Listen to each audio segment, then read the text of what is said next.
All right. Hello, everyone. Welcome. Thank you for joining our Friday noon talk. I'm Pete Watson. I'll be hosting today as usual. Today, we have the pleasure of welcoming Dr. Paige Taylor to speak to us. Dr. Taylor is an assistant professor at the MD Anderson Cancer Center. She's the lead proton physicist for Imaging and Radiation Oncology Core, also known as IROC. She has conducted over 40 on-site audits and hundreds of anthropomorphic phantom and output checks. Audits for phantom proton therapy centers around the world. Her research focuses on identifying, rectifying, and preventing errors in proton therapy treatment planning and delivery. And she'll be talking to us today on such a topic. Dr. Taylor, please take it away. Awesome. Thanks so much for the invitation. It's a pleasure to be speaking with all of you today. I'm sure you're familiar with our group and our quality assurance program. I'm going to be focusing on our proton therapy audits today and how we use those to help improve clinical practice and clinical trial data. So to start, as Dr. Watson mentioned, I work at MD Anderson. Most of our funding for the activities I'll be talking about today comes from a grant funded by the NCI, or the National Cancer Institute. And that main grant is with the Imaging and Radiation Oncology Core, which is actually a group of 5 different QA offices around the US that all work together to provide quality assurance for clinical trials. So today we're going to talk about the mission and the charges of IROC. Talk about the importance of quality assurance for clinical trials, and specifically for proton therapy, we're going to talk about common failures that we see in these audits that we perform. And then we'll talk a little bit about how these peer review audits can help improve the accuracy of proton therapy and how that feedback can improve treatment planning and delivery.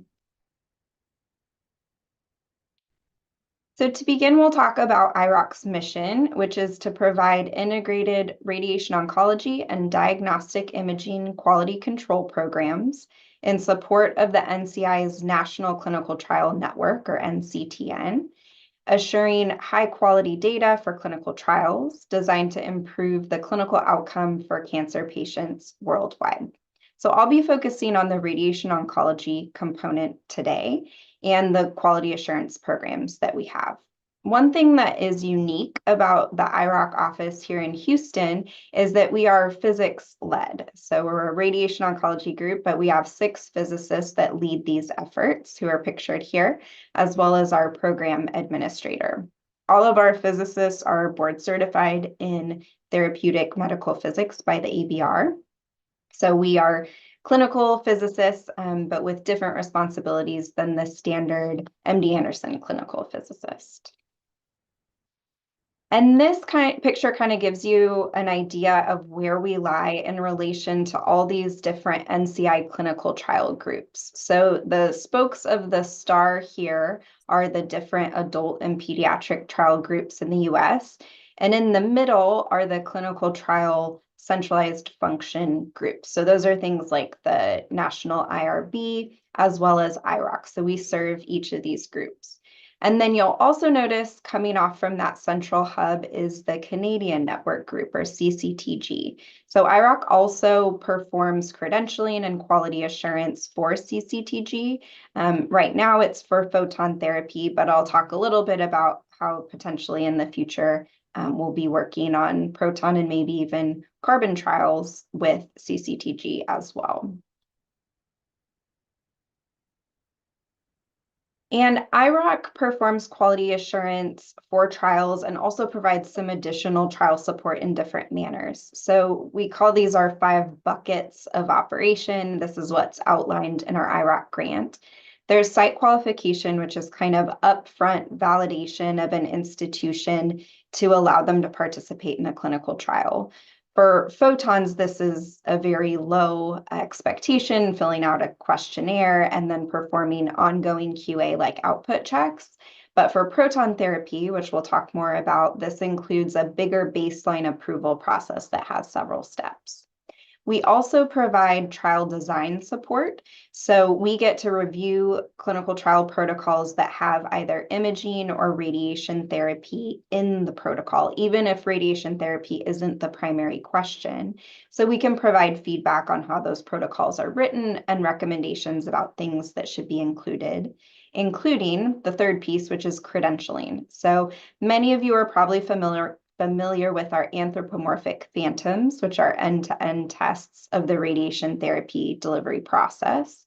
We also use other tools like IGRT review and knowledge assessments and benchmark treatment plans as credentialing steps. And those are required for specific protocols and are protocol specific. So for example, for a liver protocol, we might require a liver phantom for credentialing. We also do data management for clinical trials, as well as case reviews. So every patient who's treated with radiation therapy on a clinical trial, the DICOM data from their treatment plan is collected, and we review those cases. Sometimes this is done after the trial is over, just to see how the quality and consistency was across the centers. Sometimes this is done before the patient is even treated, and then feedback can be provided on ways to improve the patient plan. In my presentation today, I'm going to focus on the site qualification and the Proton approval process, as well as our credentialing phantoms and output checks. So why is this all important? Why are we doing all these extra QA steps for clinical trials?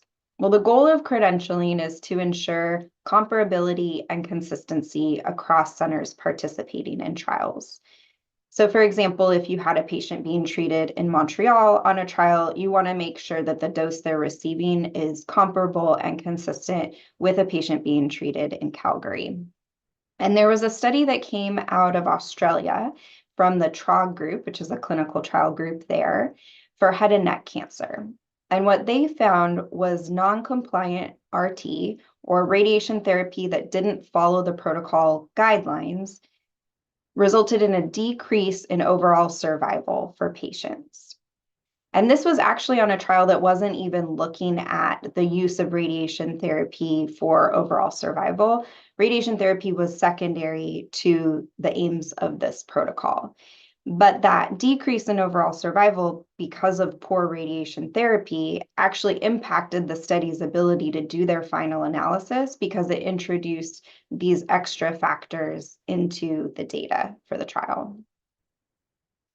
An additional study looked at clinical trial QA and found that a majority of radiation therapy trials had a primary endpoint that was negatively impacted by protocol deviations. So this is when an institution is not prescribing the dose appropriately, not avoiding structures appropriately, and perhaps not even contouring your target and organs at risk correctly. And clinical trial credentialing, things like benchmarks and anthropomorphic phantoms, can help minimize these uncertainties and these non-compliant deviations.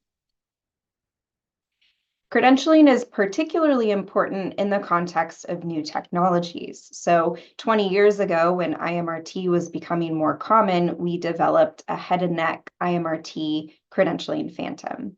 And this has been used as the standard phantom on dozens of clinical trials so that it's a standard test that everybody's being tested on with standard criteria, so we can say that institutions are meeting this goal and consistent across each other. Now, I wouldn't exactly call proton therapy new anymore, but proton therapy still is in a stage where the treatment delivery technology, the image guidance, is evolving very rapidly. So there are pieces of radiation therapy, if for proton therapy, that we want to test, and as the new technologies come out, we want to make sure we're catching any new errors that might be introduced with these new technologies.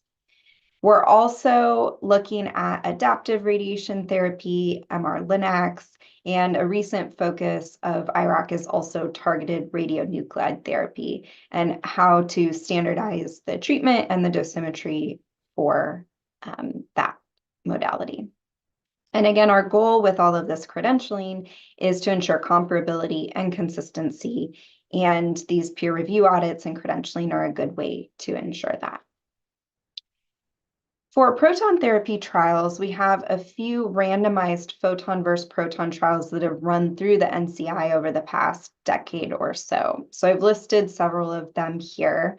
The disease site isn't particularly important, but what I wanted to highlight here is that 3 of these 4 trials, the primary endpoint is looking at overall survival. And what we're trying to find out is, does proton therapy have equivalent or superior overall survival to photon therapy?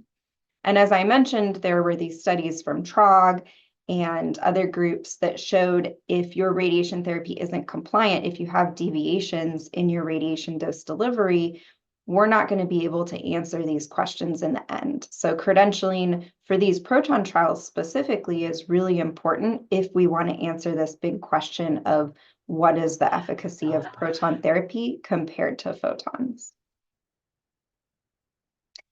And why does IROC care about proton therapy? Well, in the US, we have at least 25 clinical trials that either allow protons as a treatment modality or randomize between photons and protons. And these are open across both adult and pediatric clinical trial groups. We also have a number of proton centers around the world who are interested in quality assurance audits, just to double check their machine output or their treatment planning process. So we have about 20 institutions that we monitor outside of clinical trials that we provide output checks to or phantoms to as a peer review tool. So for the proton audits, I'll be talking about our baseline approval, which includes output checks, baseline phantoms, and an on-site audit. And then there's some crossover with the credentialing component, which requires some additional phantoms for specific protocols and IGRT credentialing. I'll start with our output checks. For proton beams, we perform output checks with TLD, and we use lithium fluoride TLD 100 powder capsules, which you can see pictured here.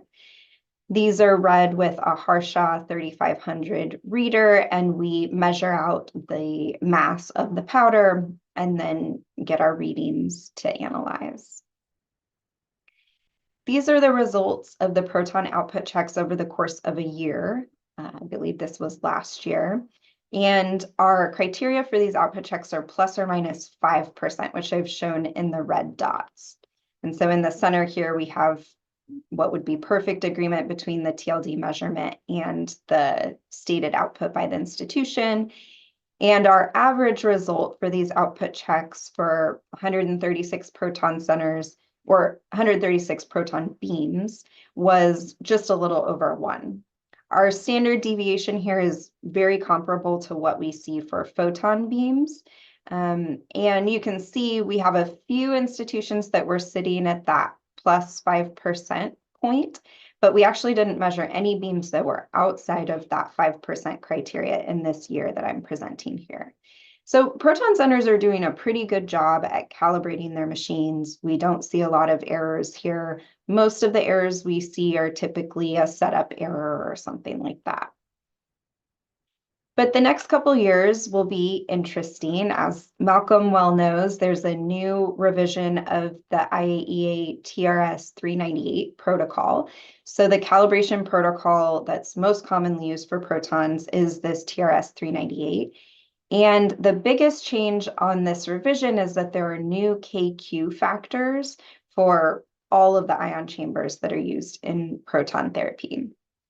These are a couple figures from the Pullman's paper where the new KQ factors were first presented that are now used in the TRS 398 revision. And these KQ factors are specific for proton therapy. So on the y-axis, we have the KQ, and then we have our residual range. So the KQ changes with residual range. In the top, we have some chambers, and you can see the dotted lines were the original KQ value, and the solid lines are the new KQ value from the revision. And you see maybe 0.5% change on some of these chambers here. But if we look at this bottom graph and some common farmer chambers that are used in proton calibration, we see about 0.5% change for this X-rate in A12, which is what IROC typically uses on site visits. But then if we look at this IBA farmer chamber, it's about a 2% change in KQ value from the original TRS 398 report to the new report. So we are expecting in the next few years to see these changes shake out in our output checks. We've already had a few questions from institutions about how they should incorporate these new factors with the machine calibration and the output that's input into the treatment planning system. And typically, after a new calibration protocol, IROC will see an increase in beams that are outside of calibration or show some change. So if I get a chance to present to you all in a few years again, we might have some interesting data to see if there are changes that we notice through these output checks. Next, I'll talk about our anthropomorphic phantoms used for credentialing. And our goals here are to improve the radiation comparability and consistency and improve phantom irradiation performance. So I'll present some failing phantom results. We'll talk a little bit about the pass rates for these phantoms, and then talk about specific things that we've identified that can help improve the accuracy of the radiation being delivered, which then improves the pass rate and lets more institutions participate in the trials. And all of this contributes to higher quality trial data. As an overview of our credentialing phantoms, these are end-to-end tests. So we tell institutions to treat these like they would a patient. So you get a phantom, it has 1 or 2 targets inside. You simulate the phantom on your normal simulator, usually a CT scanner. You use immobilization, though most of the phantoms are not moving. And then you set the phantom up, you do your image guidance procedure, and you deliver your dose that you've created in your treatment planning system. So I've shown a couple of the phantom inserts here. This is our liver phantom insert, which is opened up like a sandwich. And there are actually 2 targets in this phantom. And then we have our brain phantom insert here. You can actually see the film that had been irradiated in this phantom. So you can, excuse me, see how the film has darkened. And then the phantoms have holders for TLD that can be removed. What's a little bit different with our proton phantoms is that we have to have really specific plastics and phantom materials that we use in the phantoms. So historically, some of the materials that we used on our photon phantoms, we found could not be used in proton phantoms because they weren't what we call tissue equivalent. So this is a calibration curve of our Hounsfield units to relative stopping power or stopping power ratio.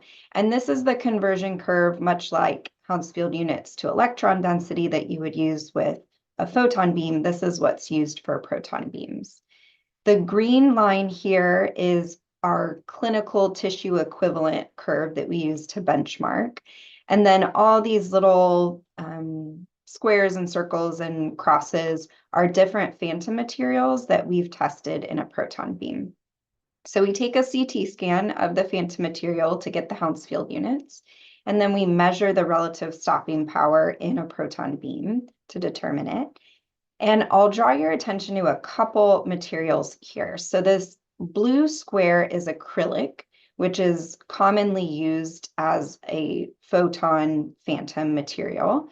And then we have PVC, which we use in several of our photon phantoms at IROC as sort of a shell, a hard shell around the phantom. And both of these materials are more than 5% away from our tissue equivalent curve. So you could work around this. You could send it to an institution and say, just contour that material, override the stopping power value, we can provide it to you, and then irradiate. But the problem with an end-to-end test is then if something goes wrong, it's harder for us to tease out where the error was if they're doing this manual override. Because an error could be because they contoured it incorrectly, it could be because they didn't apply the right override value, or it could be some other error in the treatment planning or treatment delivery. And if we have this additional uncertainty, it's harder for us to tease out what the real errors are. So we want materials that are very close to tissue equivalent to this tissue curve. So we've identified some materials like solid water and a material called Tectron HPV that we use as a higher density material. So most of our proton phantoms are made out of these materials that we've deemed tissue equivalent. We also have some lung tissue equivalent materials down here, which you'll see when we talk about our proton lung phantom. So we have 6 proton phantoms: brain, head and neck, liver, lung, prostate, and spine. The brain is shown down here. It's a small spherical target, no organs at risk. The head and neck is a little more complex, and I'll show this zoomed in later, but has a complex target shape and organs at risk. Our liver, as I mentioned, has 2 targets and can be irradiated on a moving platform. Our lung phantom has 1 target in the middle of a lung. It has quite a few heterogeneities and also sits on a motion platform. And then we have prostate, which is a single prostate target, and spine, which irradiates the vertebral bodies in a pediatric spine phantom. So first we'll focus on the head and neck phantom. The pass rate here is pretty good. It's 90% for the institutions who've irradiated the head and neck phantom. And this is comparable to our photon head and neck phantom that has a pass rate about 92% these days. Then if we look at our liver phantom, the pass rate here is pretty terrible. It's about 52%. This is substantially lower than we see in our photon liver phantom. And as I mentioned, there are complexities with this phantom. It has 2 targets. So some institutions are treating with 2 isocenters and maybe applying a shift in between treating one and the other. And there's motion on this phantom, so it's tricky. And then our lung phantom has a pass rate of about 70%. And this is lower than our photon pass rate for lung phantom as well. And again, this is a moving target with a lot of heterogeneities. So it's a tricky phantom, but we would like to see a pass rate much higher than this. And we'll talk a little bit more about that. So to begin, we'll talk about the proton head and neck phantom. You can see the target here on the right. So there's a horseshoe-shaped target, maybe like an oropharyngeal type target. We have a spinal cord that's right next to the target, and then we have 2 parotid glands. You can see these little black circles are where the TLD go in, and then there's a line here where we slide a piece of film in, and there's a piece of film that goes over this whole axial piece. We have planning constraints on this phantom for target coverage and dose to the cord and parotids. And if we look at this phantom, if you look at the far right column, this was our pass rate for the first 10 or so irradiations that were performed. And the pass rate's pretty good. But if we look at the planning constraints, just looking at target coverage, you can see in yellow, these are institutions who had what we would call a deviation acceptable. So it wasn't exactly what we wanted for the target, but we would accept this deviation on a clinical trial. But then we have several in red that are deviation unacceptable. And this would be a major deviation if you treated a patient like this on a trial. So overall, we only have a few irradiations that met the planning constraints up front for target coverage. And then if we look at cord, and particularly the mean dose to the parotids, most of these institutions were not meeting the constraints for the dose to the parotid glands either. So what's interesting about our phantoms is that we only evaluate whether what you delivered matched what you planned. We may look at the plan quality, but you don't pass or fail the phantom based on how good your plan is. So we've started having some discussions internally about whether we should really be considering the quality of the plan in our evaluation as well, because that perhaps correlates with the quality of the patient plans for clinical trial patients. The tricky thing here is that when we send a phantom to an institution, we say treat it like a patient. So that should mean that dosimetrists are involved in the contouring and treatment planning, perhaps, and that therapists are involved in the immobilization and patient setup and delivery. But we have lots of physicists who tell us that they just do the whole test themselves. They don't want to put a burden on their other clinical staff. So maybe the tests aren't done following the exact clinical protocol. But maybe if we start evaluating the quality of the plans a little more, maybe we'll get the results that we'd like to see there. Next, we'll talk about the proton lung phantom. So we have some kind of fun data here. As I mentioned, the pass rate for this phantom is about 70% right now, and a few years ago it was sitting around 63%. So we wanted to dig a little bit deeper into what was causing all these failures in the lung phantom. So here we have a profile through the film in the phantom, and we've got dose on the y-axis and then positioning on the x.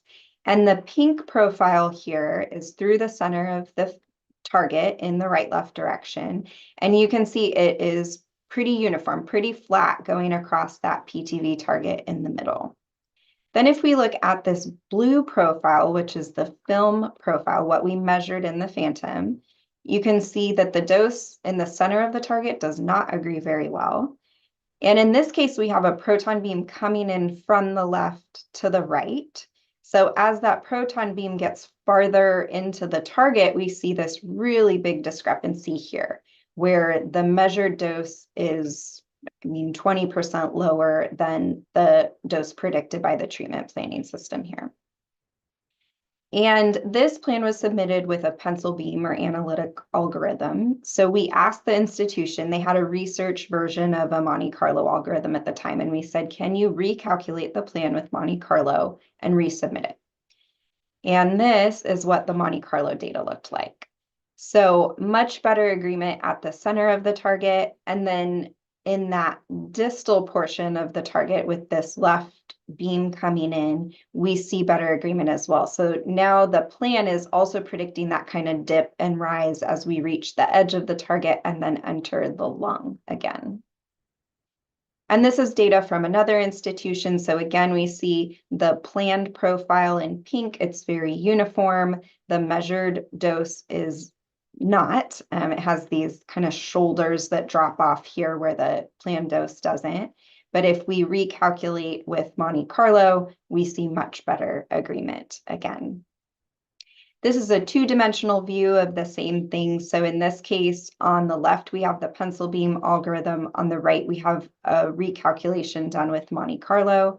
Here we have 3 proton beams coming in to treat this central lung lesion in this low-density lung material. And if we look at what I call the distal quadrant, where all 3 of these beams are coming together, their end of range is coming together.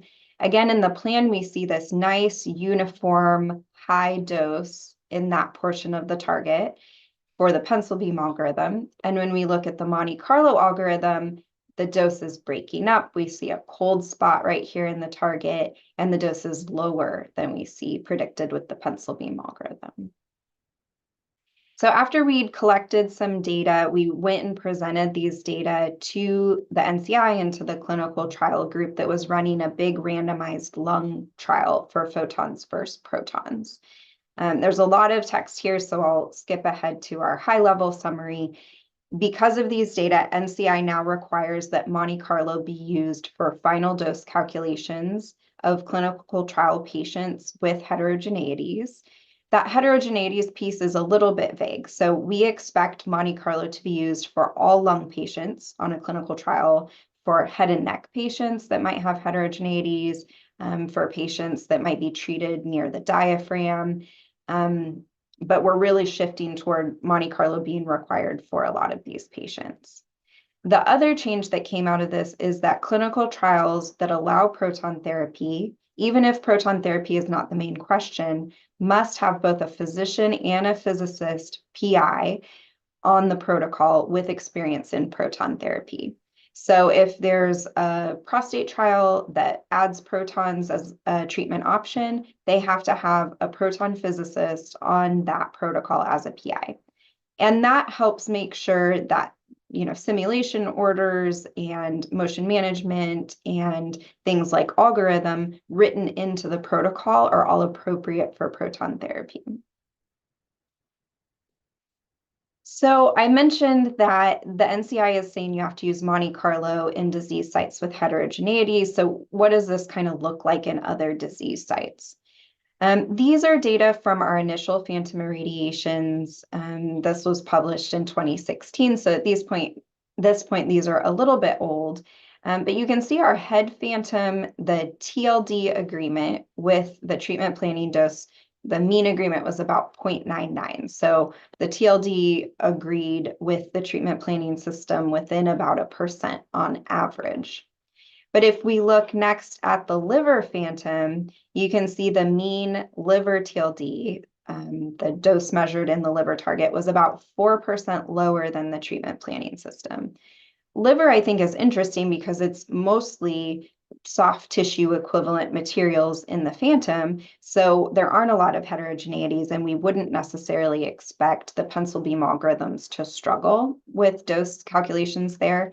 But really across the board for liver, lung, prostate, and spine, we see the TLD measured doses are systematically lower than the treatment planning system is predicting. And there have been other studies that show that there are benefits to using Monte Carlo algorithms in proton therapy in other disease sites. So Schumann et al. From MGH looked at calculated dose differences between an analytic or pencil beam algorithm and Monte Carlo for different disease sites. So we see here a big difference, up to 4 to 5% in different dose metrics for treatment sites in the head. Lung, as we expect, we see pretty big differences between the pencil beam algorithm and Monte Carlo, and similar results with breast, prostate, and liver. So as we collect more data with Monte Carlo algorithms in our other phantoms, we can better analyze whether Monte Carlo will help improve dose accuracy. We're particularly interested in this for the head and neck phantom, which has bony structures and has air passages and air cavities.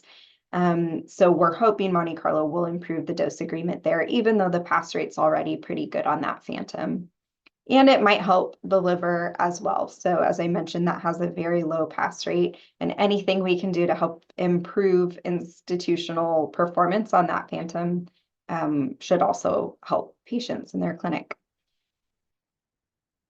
So looking a little more in depth at the liver phantom, we took a look at the most common failure modes in the proton liver phantom and published on this a couple years ago. So again, this is the phantom. It has 2 targets. It typically sits on a moving platform, and institutions fail this phantom a lot, unfortunately. We had one institution who had to repeat the phantom 7 times to pass. And what's interesting is institutions don't always fail the same way when they repeat the phantom. So maybe at first they're having issues with the motion management and localizing the target, and then they get that figured out, but then they're still having issues with low dose delivered to the target or something like that. But the most common failure modes that we saw were underdose of the target, as I mentioned before, localization errors. So that has to do with the phantom being on a moving platform and people are not properly accounting for the motion of the phantom, and range errors. So that also has to do with your beam calculation. That could be affected by the algorithm that you're using. It could be affected on your calibration of your Hounsfield units to stopping power. So there are a couple different potential causes for that, but that was a common error that we saw. I'm going to transition into talking about our on-site proton audits, and these are performed for every proton center that participates in US clinical trials. And it has 3 different components. The biggest piece that physicists, I think, are most interested in are the dosimetric measurements. So these include an output check that's a full water tank calibration following the TRS 398 protocol. lateral beam profile measurements for both reference and patient fields. So these are done with an ion chamber array, much like patient-specific QA is done for proton therapy. Depth dose profiles, which are taken with a multi-layer ion chamber, IGRT and proton isocenter coincidence, and a verification of the CT number or Hounsfield unit stopping power conversion. We also do a review of the quality assurance program at the institution, checking to see if their procedures are compliant with the FAAPM recommendations, looking at appropriate documentation, was the QA check performed in a timely manner? Did a physicist sign off on it? And looking at QA equipment calibration of things like ion chambers and electrometers. The final piece of the on-site proton audit is a clinical practice review. And this is a little different from what we have historically done for photon audits. But because there are still relatively few proton clinics, and the technology is still somewhat new, we have a lot of proton centers that open up, and they might have a group of physicians that have never treated with proton therapy before, or a group of physicists who've never treated with proton therapy before. So it takes clinics a little while to kind of find their footing on both their QA practice and their clinical procedures. And what we look for in this clinical practice review are any inconsistencies with what's kind of the general consensus or the general practice in the field for specific disease sites typically. So, what are your simulation practices, immobilization, motion management, treatment planning, patient setup, beam delivery, and practices for re-simulation or checking for adaptive changes if needed. We've published on this recently, and I encourage you to take a look. We have some interesting data in here, but I'll touch on a couple highlights. So the paper looked at 38 on-site visits that were performed at 30 institutions. So some institutions got a new machine or a new treatment delivery modality, so they were audited multiple times. And these site visits were performed from 2010 to 2020. From the table here, you can see there are a variety of different manufacturers, treatment delivery techniques, and treatment planning systems that were audited. These were the top site visit recommendations by the number and percent of institutions that received this recommendation or had this deficiency observed. The number one recommendation that almost every center got was in regards to QA practices. So this might be missing QA tests that are recommended by FAAPM guidelines, performing tests but not at the frequency recommended by guidelines, missing documentation and things like that. The QA procedures is separated from that, so that's things like documentation. And then our third most common is the CT number to stopping power conversion. So we have a phantom that we use to test the institution's conversion curves, and about 50% of institutions get a recommendation based on this. We also have a lot of recommendations for treatment planning and beam modeling, which comes mostly from our patient-specific QA tests, and then a few miscellaneous other recommendations. So for our CT number to relative stopping power curve, we do an evaluation using a phantom that has measured known stopping power values, and we do a CT simulation using the institution's protocol, and then using their calibration curve, look up what their system predicts the stopping power to be, and then give them a percent difference between what we've measured it to be and what they're predicting it to be. So this is an example of an institution in red. Our criteria for this is plus or minus 15%, which is pretty generous, fairly loose. We had an institution that had about a 25% discrepancy for their lung data point, basically. So we presented this to the institution. They went back and looked at their initial calibration procedure and calculations and realized that they'd made a calculational error in the material that they used for this lung point. So they corrected that error, and then you can see in purple the updated curve that they submitted to us, and that was within our plus or minus 15% criteria. So this is a way that we can give feedback, institutions can dig into things, and then we see real changes and improvements to their accuracy from this feedback. We also take a look at this stopping power conversion for institutions relative to other proton centers. So here we have scaled CT number, which is scaled Hounsfield units, and relative stopping power. And the black lines are the mean and 2 sigma of the data points at these points on a curve. So we've collected curves from a bunch of different institutions, and now we're plotting them all together. And we're not saying you're right or wrong. We're just saying, do you agree with the community for your calibration curve? And if we zoom into this low density area here, you can see the black dotted lines, which are the plus or minus 2 sigma. And we have quite a few curves that are outside of this 2 sigma. So we can provide this feedback to the centers and say, you're not quite agreeing with the community practice here. This might also be something you want to look into. We also see some deviations at higher Hounsfield units and higher stopping power values.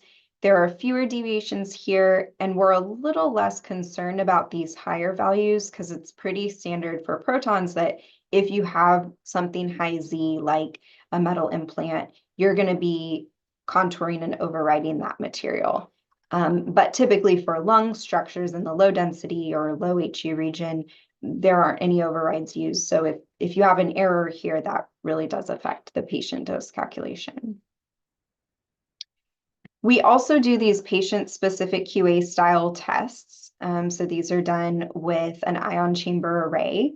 And what's interesting here is we use kind of typical clinical evaluation criteria, gamma analysis, 3% 3 millimeters, 90% of pixels passing. We use a 10% low dose threshold.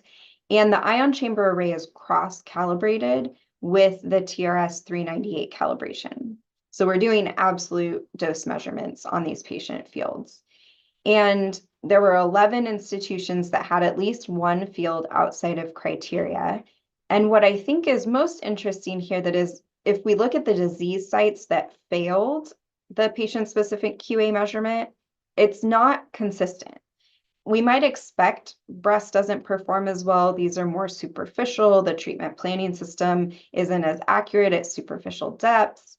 But then we see deeper targets like prostate included. We see, pretty simple geometric targets like brain. We see spine as well. So there was really quite a variety of sizes of target, location of target that were failing this patient-specific QA. In the clinical practice review, we identified a few discrepancies between what institutions were doing and what was kind of recommended by consensus guidelines. One of these that I'll highlight is the use of some kind of rectal sparing technique for prostate treatment. So in proton therapy, it's very common to either use a rectal balloon or some kind of hydrogel to space the rectum away from the prostate that you're treating.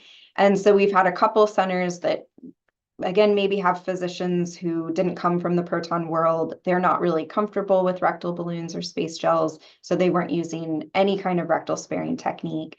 And when you think about, putting their patient data in a cohort with patient data who are using these techniques, then we're having some inconsistencies among the data. The proton site visits are able to provide recommendations. Any recommendation that we make, we discuss with the physicists, we discuss with the physicians, so we can provide that feedback on how to improve.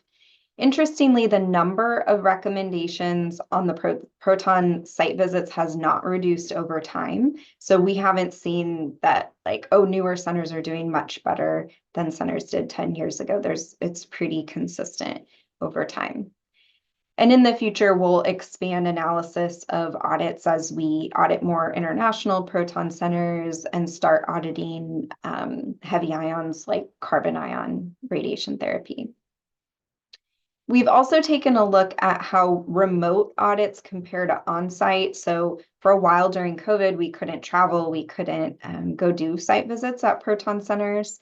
And if we look at this, we can catch about 80% of the deficiencies that are caught on the on-site audits with remote audits. But there are about 20%, if you think of like the patient-specific QA measurements, that would be missed if we didn't do these on-site audits. So I think there's still great value in going and visiting these centers and taking those measurements. We also worked with some international QA centers to talk about the failure modes that are most common and highest risk for proton and photon therapy. This is a really interesting publication, especially for some of you who are more focused on photons. And these are the errors that were most common and highest risk for clinical trial QA. This is probably going to be hard to read for you all, but you can go check it out. So for protons, which is on the bottom, our highest risk numbers came from phantoms assessing motion, end-to-end phantoms generally, QA program evaluation, and phantoms assessing heterogeneity. So as we talked about, our lung phantom, our liver phantom are catching a lot of errors that could be pretty high risk errors if those errors are propagated onto patients. So those are important to continue. I'm going to take just a couple minutes to give you a very high overview of our carbon ion QA program, which we're developing right now. I had a chance to review a CCTG protocol recently that included carbon therapy as a potential treatment modality. Very forward thinking. I really like it. So wanted to touch on this. Mayo Clinic in Florida will be opening a carbon center in the next few years. So we are gearing up to test carbon centers. The carbon ion QA program will mimic the proton program. So we'll do remote output audits, end-to-end phantoms, and on-site dosimetric audits. Some of the challenges here are that our typical dosimeters that we use have an LET based response or dependence in carbon ion beams specifically. And carbon ion beams have variable LET, and they have fragments and other ion species that become part of the beam that also make that dose response more complex for these dosimeters. We also have the added challenge of trying to look at RBE models, which are not consistent across different carbon centers, which, as I mentioned, with this comparability and consistency being so important to our QA center, we want to figure out how we can compare these models and evaluate them. So far, we've characterized our TLD 100 in carbon ion beams. And what's most interesting here is that the KQ correction for carbon ion beams is both large and variable. And we developed a linear fit with dose averaged LET. We're going to keep looking at this and see if we can improve on this. Right now, our uncertainty for these TLD measurements is about 3.5%. So we're going to keep trying to improve, but for now, that'll be as good as we can do for these remote audits of output. We've also been working on end-to-end phantoms. So you saw a similar curve to this earlier where we had tested different materials in proton beams.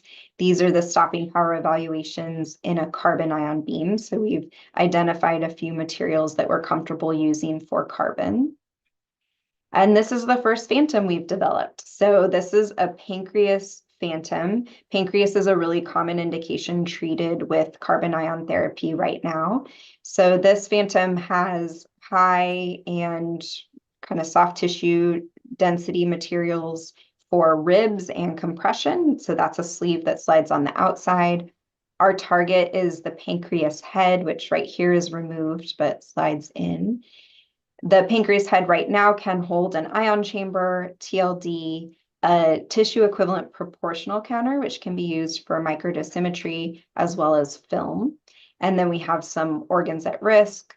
We also have an angle on the film so that if a carbon ion beam is coming in at 0 degrees or 180, we don't have the carbon ions streaming along that little gap for the film. And if you ever want to see a happy physicist, come to IROC when we get a new Phantom delivered. It's a very exciting day. So initially we field tested this at Canal, which is a carbon center in Italy. We used a 2-field prone treatment configuration like they typically do for patients. You can see our TLD and ion chamber measurements here from the irradiation, and those agreed within 1.3% with multiple measurements. So that was great because we had that 3.5% uncertainty on the TLD measurements. We weren't quite sure what it would look like in the Phantom, but our TLD agreed quite well with the ion chamber in this field test for the Phantom. As I mentioned, the on-site audit will be very similar to Protons, so calibration, range measurements, patient style, specific QA style lateral profiles. But the extra piece that we're adding is a microdosimetry evaluation of RBE parameters. So what we're doing here is taking a tissue equivalent proportional counter and putting it in the carbon beam, and then measuring microdosimetric parameters, and then using those parameters to validate what the RBE model is predicting. So we have a lookup table of what the RBE model for the treatment planning system says the RBE is at a certain point in the Phantom or in solid water, and then we can compare what we calculate the RBE to be based on that model to see how the agreement is. So takeaways from today, we have identified a lot of deficiencies in proton therapy audits. It's really important in all these audits that we provide feedback to the centers that fail tests so that they can find ways to improve. And what's nice for us is once we start seeing the same failures over and over again, we can identify patterns like the issue with the pencil beam algorithm in the lung, and then provide that feedback to the centers so they can improve their clinical practice and make their delivery more accurate. Remote audits can identify a majority of deficiencies. So, Phantoms are remote audits, our TLD output checks are remote, but I think there's still value in doing those on-site audits, having the discussions about clinical practice as well. As I mentioned, with a lot of practitioners being new to the field of proton therapy, we want to make sure that the treatment is being delivered accurately and safely for the patients on trials. And so these peer review audits can help minimize deviations between proton centers enrolling on trials, but also have a bigger overall impact. When you are using a more accurate dose algorithm, that's going to benefit all of your patients that are treated at proton centers. So with that, I'll stop and happy to take any questions that you might have.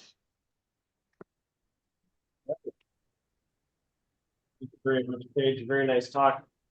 Very thorough. We have time for questions. If you're on Zoom, please feel free to unmute and ask your question or type it into the chat. And in the room, if you guys have any questions, we can vocalize them.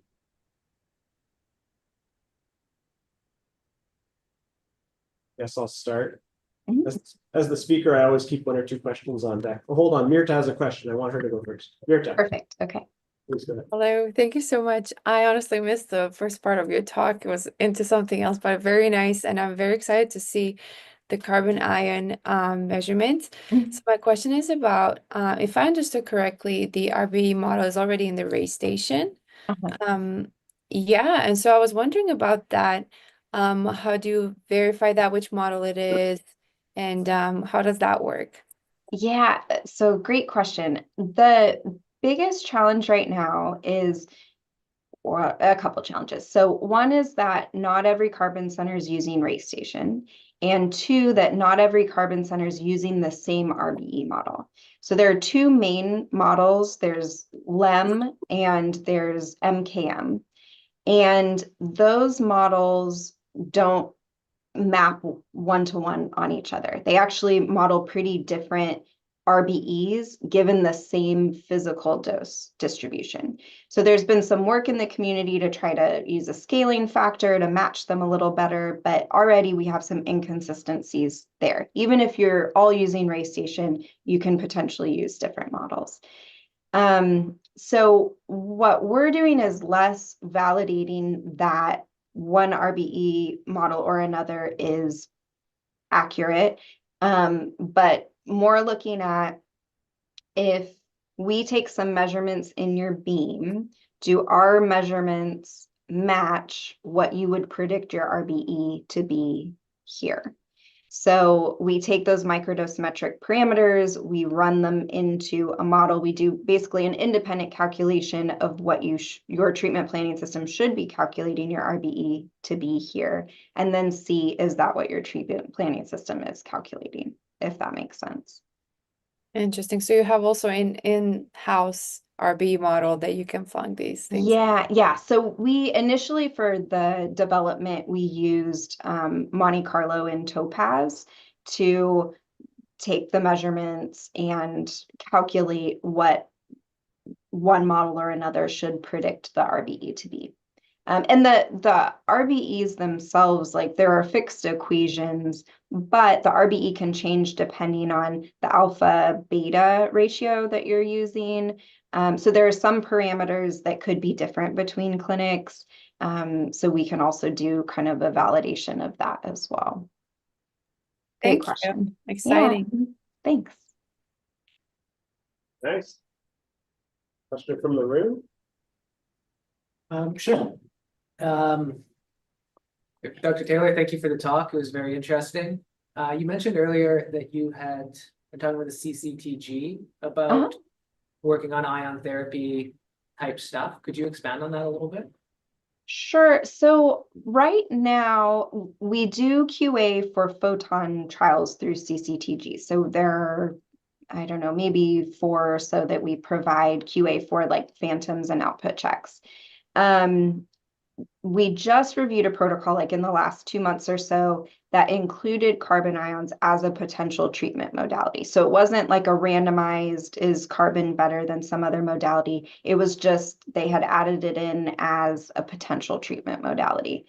So even though it's a little ways down the road, the people who are writing the protocols are trying to be ready that it could be included. And there's some overlap where like CCTG participants participate in the US NCTN trials and vice versa. So potentially when that Mayo Clinic Florida opens, they could enroll patients on a CCTG protocol. Excellent. There's one comment in the chat. John at Pixel says, lovely talk. Sounds like E2E QA would be a good step in technique implementation to catch those TPS model issues and such. Yes, definitely. And we have, I focus really on the clinical trial aspect, but we also send a lot of phantoms out to clinics who just want an independent check for a new machine outside of clinical trials. And that side of our office is called the Radiation Quality Assurance Lab. And increasingly, about 2/3 of the phantoms we send out in a year are through this Radiation Quality Assurance Lab, just for checks for the physicist's sanity, as opposed to about 1/3 that go out for the clinical trial QA now. Right. But yeah, they're a super useful tool. I did have one question. It's less to do with your work, but you brought it up, the TRS 398 update to the KQ factors. I know from my background in dosimetry that a 2% difference from one report to the next is huge. How did that happen? Yeah, that's a really good question. So I think initially, and actually maybe Malcolm can comment on this a little bit as well, but I think the computational techniques to calculate KQ are much more advanced now than people were aware or could do previously. So in the new report, everything is computationally derived, whereas I think historically some of the values were experimentally measured, determined by ion chamber measurements in a beam. So I think there's been a shift to be more standard, and we can better model, the materials in an ion chamber. Yeah, I see Malcolm has his hand raised, so he can probably weigh in on this too. Okay, what do you think? Is it all Monte Carlo updates or what? Yeah, just the Proton's heavy iron section of 398 was probably the biggest rewrite of any of the sections, reflecting the bigger changes that had happened in that modality compared to the others. But certainly the improvements in dosimetry calculations, the understanding of measurements, etc., is the sort of the short answer behind the changes and the what appear to be quite drastic compared to some of the other modalities where sort of changes are fairly small. But yeah, it's all down to improved calculations and measurements. Really? Any other questions for Dr. Taylor? If not, I'd like to thank you once again for an excellent talk. And Thank you. thank you everyone for being here, and we'll see you for our next Friday talk. Thank you. Thanks all.